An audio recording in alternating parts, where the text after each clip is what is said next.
I think people underestimate the impact of the physical space on the human spirit. Yeah. And you can tell. I've worked in the crappiest basement office buildings in Manhattan, right? And it's a place where people go to die and productivity. And this is for big financial institutions. And I've worked in big, fancy office buildings with beautiful views that are inspiring. And Old Parkland, like it has an impact on human beings. Like it impacts relationships. It creates places for people, and not everybody gets that. A lot of people look at real estate as a cost, or just a place I have to go to. So this transcends that. Undoubtedly. I know for me, like over the last, I would say year and a half, 2 years, I was like, okay, because I had a membership to Cowboys Club, and I'm like in Frisco. Cool. I'm like, this is a cool spot. Frisco's the place to be.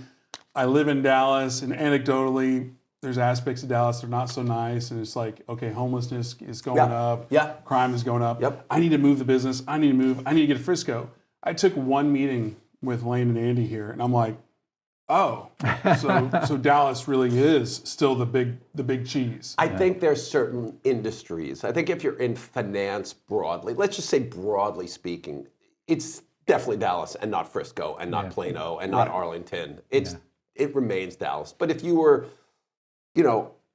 in an IT company, with 50,000 employees around the world, and like you don't need to be here. You can be up in Frisco, and it'll be great, and it'll be perfect for you. So I think it's very industry specific.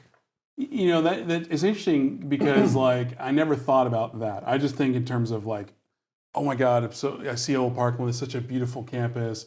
This is clearly where all the money of everything is here, right here. And maybe I'm just like so poor that I get easily enamored by things like that. This is easy to be enamored by. Yeah. But it leads me to a question of like, when you're doing transactions, when you're doing real estate, like how does that factor in? Because like I would never even thought about industry specific when it comes to location. Look, I think having this very unique, very impactful physical space, if this property was in Virginia, for example, it may not have the same impact, but people do not expect this when they come here at all.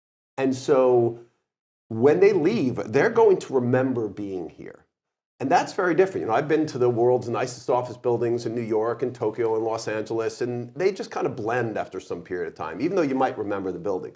But if you visit Old Parkland and you come here in Dallas, you're never going to forget your visit. And that impact that it has, no matter what business you're in, whether you're in the real estate business or the widget business, I think it has an impact that's positive for your relationships, for your brand, whatever the right word is. One of the coolest things I would say about this campus is, and I don't know, invisibility field or field perception or something is everybody drives by it like every day. I mean, we're right beside the tollway. You drive by it every day, and it's almost got this SMU feel to it.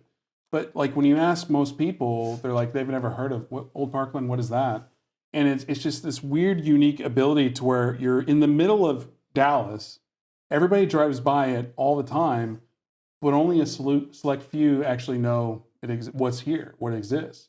And again, I know it's industry specific because if you're a family office or equities or finance, clearly you know. But just the common day person, they just drove by and they're like, yeah, it's SMU, right? So it's just an interesting quirk about this complex.